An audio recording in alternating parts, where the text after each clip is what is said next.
ஐயா உங்களுக்குள்ள இருக்கிற ஒரு செல்லும் ஃபங்க்ஷனல் யூனிவர்ஸுங்கய்யா. ஒரு செல்லுக்கும் it has a mini organs. நமக்கு ஆர்கன்ஸ் இருக்கிற மாதிரி ஒரு செல்லும் it has a mini organs. That organs are called organelles.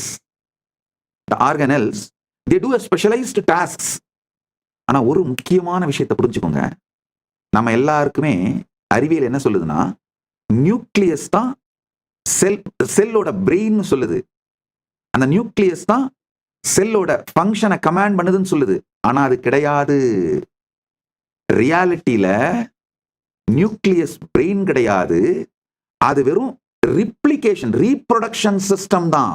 அப்ப செல்ல கமாண்ட் பண்ற பிரெயின் எதுன்னா உங்களுடைய கான்ஷியஸ்னஸ். இந்த ஈகோ சிஸ்டம் தான் செல்ல கமாண்ட் பண்ணுது. நியூக்ளியஸ் ரீப்ரொடக்ஷன் சிஸ்டம், பிரெயின் கிடையாது, கமாண்டிங் சிஸ்டம் கிடையாது. நல்லா புரிஞ்சுக்கோங்க. பல நேரத்தில் உங்க ரீப்ரொடக்ஷன் சிஸ்டம் தான் உங்களை கமாண்ட் பண்றதுனால உங்க லைஃப்ல மேஜர் கமாண்டை எல்லாம் ஜெனரேட் பண்றது உங்க ரீப்ரொடக்ஷன் சிஸ்டம் தான், பிரெயினே இல்லை. பெருமான் 2 கொடுத்தாராம், மேலையும் கீழையும், சகசிராரத்தையும் மூலாதாரத்தையும். ஆனா 2ல 1 தான் ஒரு நேரத்துல வேலை செய்யும்னு சொல்லி எழுதி வச்சுட்டாராம். புரிஞ்சவங்களாம் புரிஞ்சுக்கோங்க. கீழே வேலை செய்யும் போது மேல வேலை செய்யாது, மேல வேலை செய்யும் போது கீழே வேலை செய்யாது.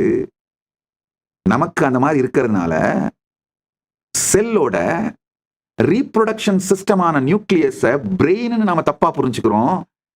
செல்லோட ரீப்ரொடக்ஷன் சிஸ்டம் தான் நியூக்ளியஸை தவிர கமாண்டிங் மெக்கானிசம் கான்ஷியஸ்னஸ் தான்.